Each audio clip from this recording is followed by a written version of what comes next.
Hello friends, welcome to my channel Drishti pharma. तो जैसा कि आपने इससे प्रीवियस वीडियो में फार्माकोलॉजी के अंदर देखा कि drugs acting on peripheral nervous system, उसके बाद हमने स्टेप्स देखे न्यूरो ह्यूमरल ट्रांसमिशन में क्या होता है, कौन कौन से कैसे पूरा ट्रांसमिशन जनरेट होता है। उसके बाद हमने डेफिनेशन देखी, क्लासिफिकेशन देखा किसका, कोलिनर्जिक ड्रग्स का। अब कोलिनर्जिक ड्रग्स का हमने क्लासिफिकेशन देख लिया है। उसमें हमने देखा था direct acting drugs, direct acting cholinergics, indirect acting, direct acting के अंदर भी हमारे एल्कलॉइड्स वाले अलग, ठीक है, ये सभी देखा था। ऐसे ही उसके अंदर थे एंटीकोलिनेस्ट्रेज थे इनडायरेक्ट एक्टिंग में। तो वहां पे हमने पूरा प्रॉपर सारे ड्रग्स का देख लिया कि कौन सा ड्रग किस कैटेगरी में आ रहा है। तो आप हमारी प्रीवियस वीडियो में से जाके उसको देख सकते हैं। अब उन्हीं ड्रग्स का हम इसके अंदर फंक्शन देखेंगे, कैसे फार्माकोलॉजिकल एक्शन होता है, यानी कि कैसे पूरा एडीएमई होता है, एब्जॉर्प्शन वगैरह कैसे हो रहा है ड्रग का, वो सारा देखना होता है। और कैसे वर्क कर रहा है, काम कैसे हो रहा है, कौन कौन से ऑर्गन पे जाके वर्क कर रहा है, तो वो सारी चीजें हमारी आ जाएगी फार्माकोलॉजिकल एक्शन के अंदर। डोज कितनी देनी है हमने वो देखना है, और इंडिकेशन की कौन कौन सी ट्रीटमेंट में हम दे सकते हैं। देखो फार्माकोलॉजिकल एक्शन में आएगा कि बेसिकली वो उसका मैकेनिज्म ऑफ एक्शन कैसे है, किस किस ऑर्गन पे वो वर्क कर रहा है, डोज की कितने mg हमें देना है पेशेंट को, इंडिकेशन की किस किस ट्रीटमेंट के लिए हम दे सकते हैं, कौन कौन सी बीमारी में वो ड्रग दी जा सकती है, कॉन्ट्रा इंडिकेशन यानी इसका अपोजिट की कौन सी बीमारी में हमें वो ड्रग नहीं देनी है, ठीक है, ये देखना है। तो हम सबसे पहले कोलिनर्जिक ड्रग्स का देखेंगे फार्माकोलॉजिकल एक्शन। तो चलो स्टार्ट करते हैं। देखो,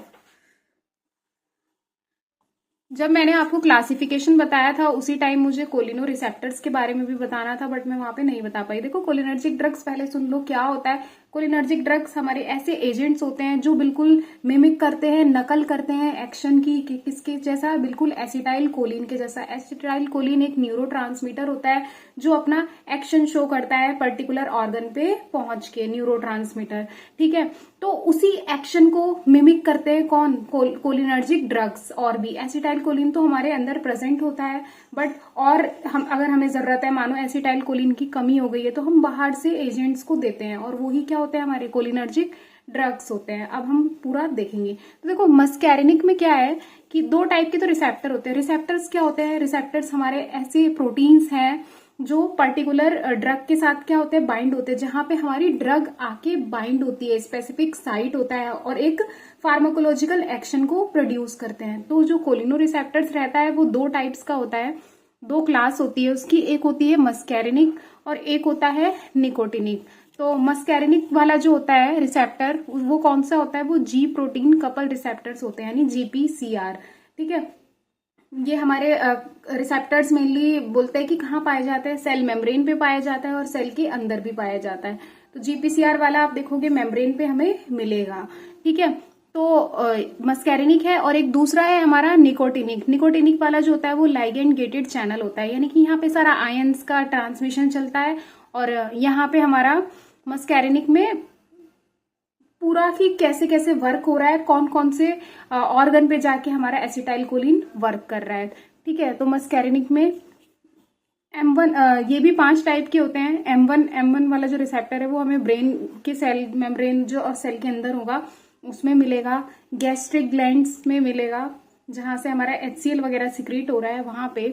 M2 जो है हार्ट पे पाया जाता है, M3 हमारा स्मूथ मसल पे और यूरिनरी ब्लैडर वगैरह पे, M4 भी CNS पे, M5 भी CNS पे। यानी कि देखो सिर्फ हमें यहाँ पे याद करने वाली चीज क्या है कि M2 का अगर हमें पता है तो M1 M4 5 ये सब हमारे CNS पे, ब्रेन पे वर्क करते हैं, ठीक है। M3 वाला स्मूथ मसल पे काम करता है। अब निकोटिनिक वाला जो आयन वाला है वो कैसा, देखो एक तो वो NM होता है और एक NN होता है।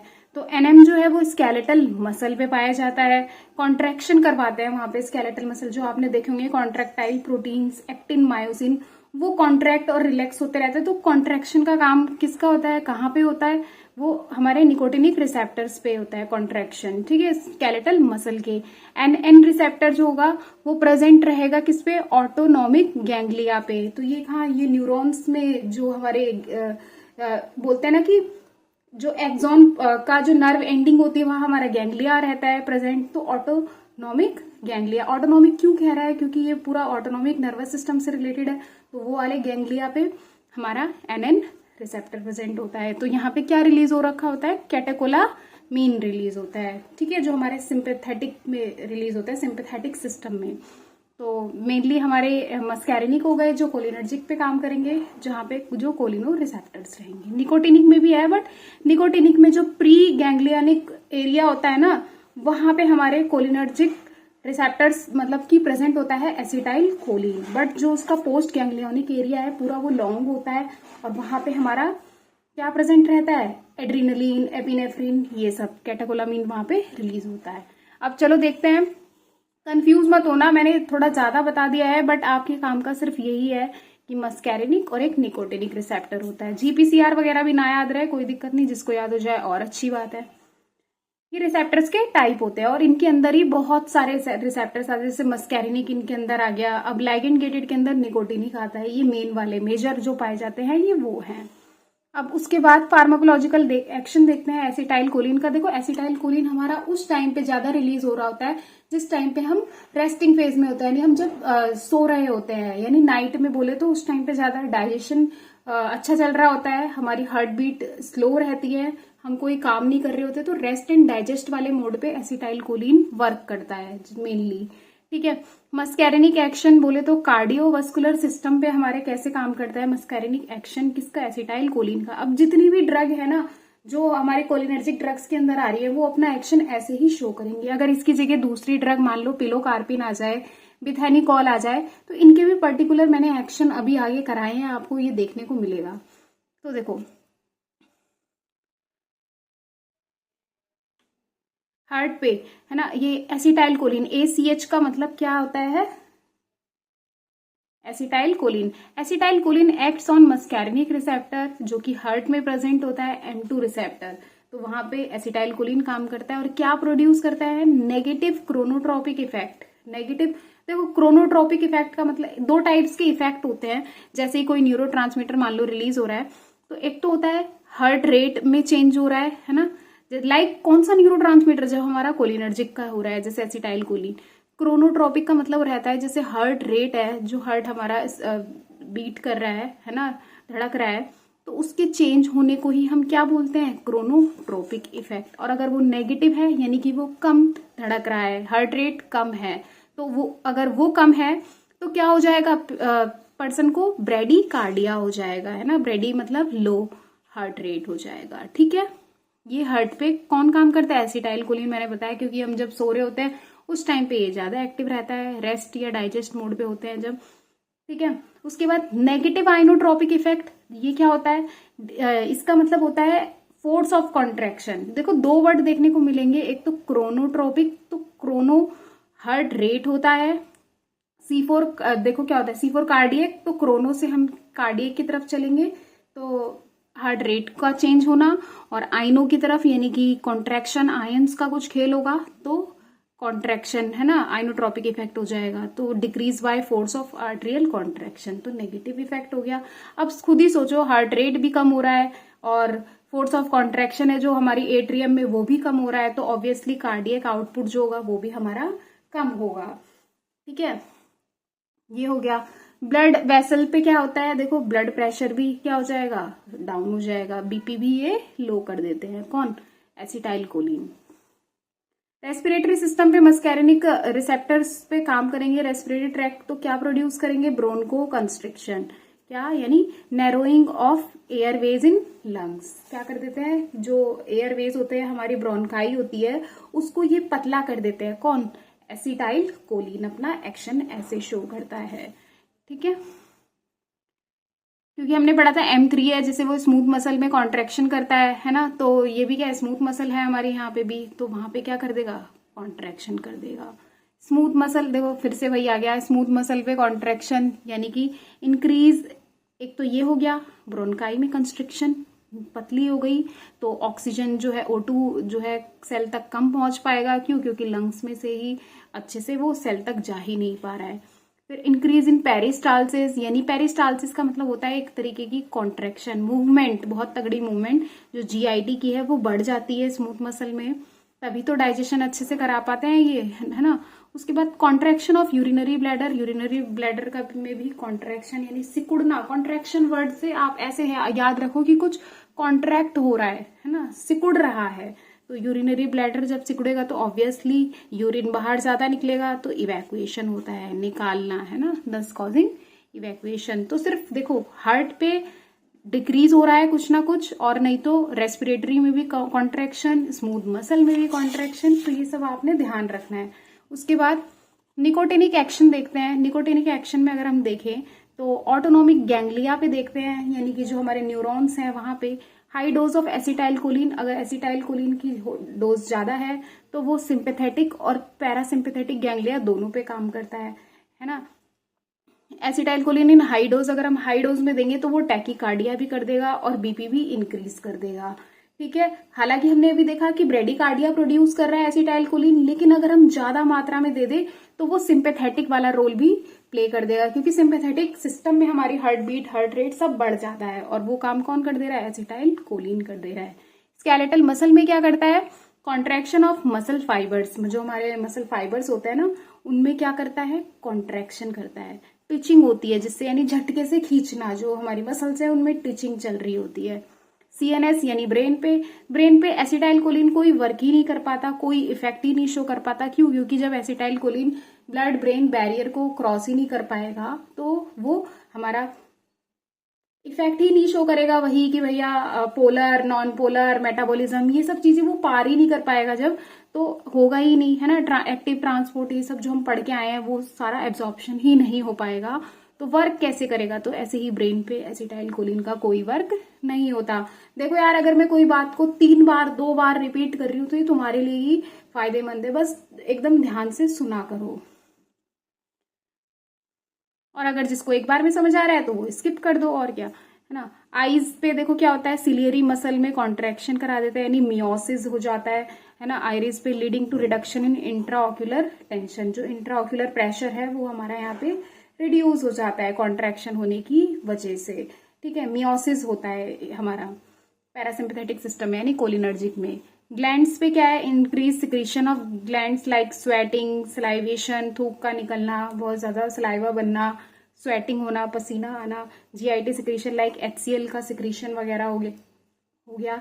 ये सब हमारा एसिटाइल कोलिन जो या फिर जो कोलिनर्जिक ड्रग्स हैं वो इंक्रीज कर देते हैं, ठीक है। तो अगर और भी ड्रग्स का एक्शन आएगा तब भी आप लिख लोगे, चाहे वो डायरेक्ट एक्टिंग हो चाहे वो इनडायरेक्ट एक्टिंग हो। इनडायरेक्ट एक्टिंग में आपको फार्माकोलॉजिकल एक्शन में एक चीज का ध्यान रखना होता है कि वहां पे उनको हम क्या बोलते हैं, एंटी कोलिन। एक सेकेंड, तो हमने पढ़ा है कि जो एंटी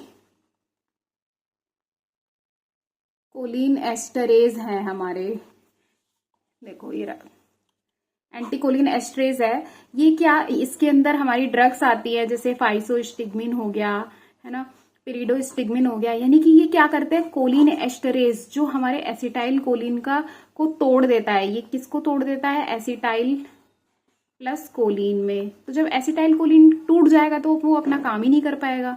तो बेसिकली जो हमारा ये फाइसोस्टिग्मिन वगैरह है ये कोलिन एस्ट्रेज को इनहिबिट कर देते हैं, है ना, मतलब टूटने नहीं देते। इसको रोकेंगे इसके वर्क को तो एसिटाइल कोलिन नहीं टूट पाएगा। तो हमें ये फंक्शन, ये फार्माकोलॉजिकल एक्शन भी लिख के आना है, ठीक है। अगर हम पिरिडोस्टिग्मिन, रिवास्टिग्मिन, फाइसोस्टिग्मिन, पैलिडॉक्सिम इनके बारे में अगर हम लिखते हैं तो। चलो अब डोज देख लेते हैं। समझ में आ गया, किसी का भी फार्माकोलॉजिकल एक्शन आए तो आपने क्या लिख के आना है, ये सारे एक्शंस जो अभी मैंने बताए हैं एसिटाइल कोलिन के। उसके बाद डोज देखो, बिथेनिकॉल। बिथेनिकॉल हमारा डायरेक्ट एक्टिंग ड्रग है जिसमें हम कितना मिलीग्राम लेते हैं, 10 से 50 मिलीग्राम ओरली दिया जाता है 3 to 4 times. Pilocarpine I drop की तरह काम करता है, मियोसिस में देते हैं, 1 से 2 ड्रॉप लेते हैं, 1%, 2%, 4% सोल्यूशन को दिया जाता है, ठीक है। और क्या रहता है, 4 टाइम्स दिया जाता है, दिन में 4 बार। 5 mg ओरली दिया जाता है। नियोस्टिग्मिन की डोज देखो, सारे जो ये हमारे कोलिनर्जिक ड्रग्स हैं इनकी डोज देख रहे हो कम ही दी जाती है, बस सिर्फ नियोस्टिग्मिन की थोड़ी 15 से 375, हालांकि इसकी भी कम ही डोज पे ये वर्क कर देता है, अपना फार्माकोलॉजिकल एक्शन शो कर देता है। पिरिडोस्टिग्मिन 60 mg ओरली दिया जाता है, 3 to 6 टाइम्स तक दिया जाता है। ठीक है, उसके बाद इंडिकेशन यानी कि इसके यूजेस कोलिनर्जिक ड्रग्स के। तो सबसे पहला यूज है हमारा क्या, माइस्थीनिया ग्रेविस। माइस्थीनिया ग्रेविस क्या होता है कि देखो नाम से ध्यान रखना हमेशा, मायस वर्ड आ रहा है ना, तो यानी ये किससे रिलेटेड है, हमारे मसल से रिलेटेड है। ठीक है, तो ये एक तरीके का ऑटो इम्यून न्यूरोमस्कुलर डिसऑर्डर है।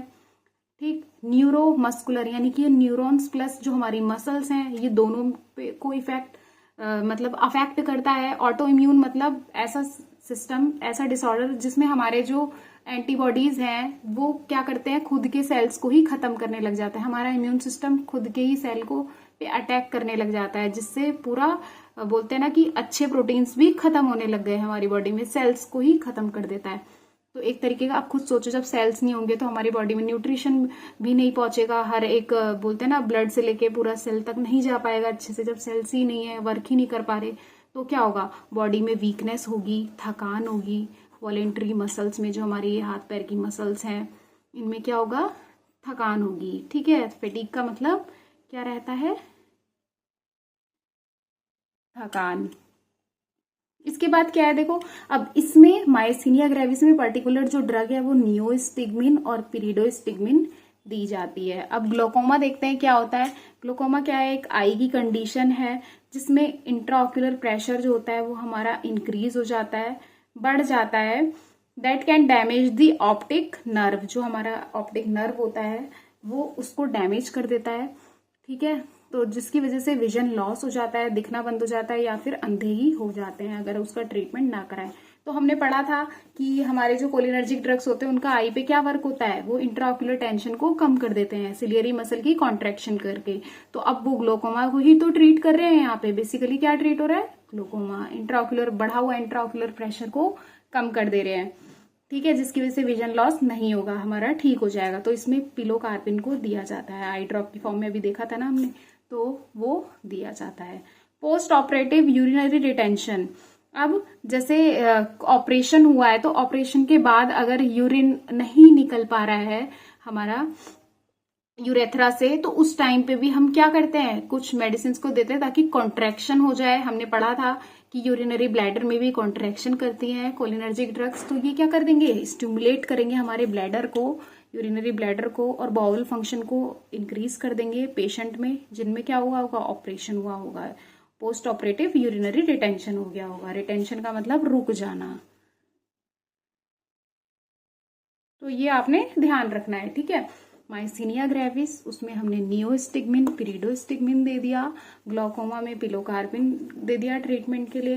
पोस्ट ऑपरेटिव यूरिनरी रिटेंशन और इलियस है, इलियम की डिजीज है ना, वहां पे भी बिथेनिकॉल दे दिया। और उसके बाद देखो फोर्थ हमारा है क्या, जीरोस्टोमिया। जीरोस्टोमिया का मतलब होता है ड्राई माउथ, मुंह पूरा ड्राई हो जाना, तो उस केस में भी हम पिलोकार्पिन देते हैं। एल्जाइमर्स डिजीज, तो हमने यहाँ पे कौन कौन सी डिजीज देखी है, अभी माइस्थीनिया ग्रेविस के बारे में पढ़ा। अब देखते हैं हम एल्जाइमर, तो यहाँ पे हम एंटीकोलिन एस्ट्रेज देते हैं। क्यों, क्योंकि कोलिन एस्ट्रेज हमारा एसिटाइल कोलिन को डिग्रेड कर देता है, खत्म कर देता है। तो वो क्या करेंगे, कोलिन एस्ट्रेज को रोकेंगे कि भाई तू खत्म मत कर क्योंकि इसकी जरूरत है। तो उस केस में हम अपने ये ड्रग देते हैं, डायरेक्ट एक्टिंग डोनेपेजिल हो गया, रिवास्टिग्मिन, ये दोनों मेन दिया जाता है। ठीक है, और अब एल्जाइमर डिजीज होती क्या है, ये एक प्रोग्रेसिव न्यूरो डीजनरेटिव डिसऑर्डर है, यानी कि यहाँ पे हमारे न्यूरॉन्स जो होते हैं ना वो जनरेट यानी बनने की बजाय खत्म हो रहे होते हैं, धीरे धीरे न्यूरॉन्स खत्म होंगे। तो सोचो क्या होगा, इसकी वजह से मेमोरी लॉस होने लग जाएगी, और कोई भी हम डेली टास्क जो होगा, जब कुछ याद ही नहीं रहेगा तो हम क्या कौन सा टास्क पूरा करेंगे। तो यहाँ पे आपको देखो आज डिफरेंस पूरा पता चल गया है, कभी नहीं ना भूलने वाला डिफरेंस पता चला है। माइस्थीनिया ग्रेविस हमारी मसल्स में से होने वाली डिजीज है, ठीक है, न्यूरोमस्कुलर डिसऑर्डर है, और जो एल्जाइमर है वो न्यूरो डीजनरेटिव डिसऑर्डर है। ठीक है, उसके बाद एंटीकोलिनर्जिक टॉक्सिसिटी, इसमें हम फाइसोस्टिग्मिन हमारा ड्रग ऑफ चॉइस रहता है कि अगर हमें कोलिनर्जिक ड्रग ज्यादा दे दी है, टॉक्सिसिटी हो गई, मेटाबॉलिज्म ही नहीं हो पाया है ड्रग का, तो ड्रग बॉडी में ज्यादा देर तक रहेगी, इससे क्या होगा, टॉक्सिसिटी होगी, एडवर्स इफेक्ट प्रोड्यूस होंगे। तो उसको ठीक करने के लिए हम क्या देते हैं, फाइसोस्टिग्मिन देते हैं, किसकी, एंटी कोलिनर्जिक ड्रग्स की, क्योंकि ये क्या है, कोलिनर्जिक है, ठीक है। तो उसमें फाइसोस्टिग्मिन देते हैं, जैसे life threatening symptoms anti cholinergic toxicity के, तो उनको ट्रीट करने के लिए देंगे। अब कॉन्ट्रा इंडिकेशन देखें तो क्या होता है कॉन्ट्रा इंडिकेशन, जिस केस में हमको कोलिनर्जिक ड्रग्स नहीं देनी। एक तो हाइपरथायरॉयडिज्म में नहीं देना, ये क्या कर देते हैं, ये एट्रियल फिब्रिलेशन कर देते हैं। क्यों? क्योंकि हमने पढ़ा था ये क्या कर रहे हैं, हाइपरथायरॉयड वाले जो पेशेंट होते हैं उनका ऑलरेडी क्या रहता है कि रिस्क होता है ब्लड प्रेशर वगैरह का, है ना, बढ़ने का, हाइपरटेंशन का। तो सोचो उस केस में अगर हमने कोलिनर्जिक ड्रग्स दे दिए तो और भी ज्यादा क्या होगा, रिस्क हो जाएगा एट्रियल फिब्रिलेशन होने का, हार्ट रेट क्या पता बढ़ जाए कम होने की बजाय। तो हमें उस केस में भी नहीं देना है। ब्रोंकियल अस्थमा हो गया, क्यों? क्योंकि हमें पता है ब्रोंकियल अस्थमा में भी क्या हो जाता है, कंस्ट्रिक्ट हो जाती है, एयरवेज हमारी जो होती है वो नैरो हो जाती है। तो अब सोचो हमने कोलिनर्जिक दिया है और साथ में उसको अस्थमा भी है, उसकी मेडिसिन चल रही है, तो वो ब्रोंकोकंस्ट्रिक्शन को कम करिए, डायल करिए और मेरा तो ब्रोंकोकंस्ट्रिक्शन फिर से हो जाएगा, ठीक है। उसके बाद पैप्टिक अल्सर, पैप्टिक अल्सर में क्या होगा, इट में इंक्रीज गैस्ट्रिक एसिड सिक्रीशन, क्योंकि हमने पढ़ा था कि देखो पैप्टिक अल्सर अगर किसी को हो गया है, पेट में छाले हो गए हैं, एसिड बढ़ने की वजह से हुए हैं, और हमने क्या किया, उनको और कोलिनर्जिक ड्रग्स भी दे दी है, तो गैस्ट्रिक एसिड सिक्रीशन बढ़ा रही है वो, तो उस केस में भी हमें नहीं देना है, ठीक है। डबल डबल वर्क हो जाएगा, हम रोक रहे हैं और एक ड्रग रोकने का काम कर रही है तो दूसरी उसको बढ़ाने का काम कर रही है। मायोकार्डियल इन्फार्क्शन, जो हमारी हार्ट की जो मसल है वो उसमें ब्लॉकेज हो जाना, वो मायोकार्डियल इन्फार्क्शन होता है। और ये क्या कर सकते हैं, वहां पे हाइपोटेंशन कॉज कर सकते हैं, यानी प्रेशर को कम कर सकते हैं, जिसकी वजह से क्या होगा, कंडक्शन में ब्लॉक हो जाएगी वो, ठीक है। तो उस केस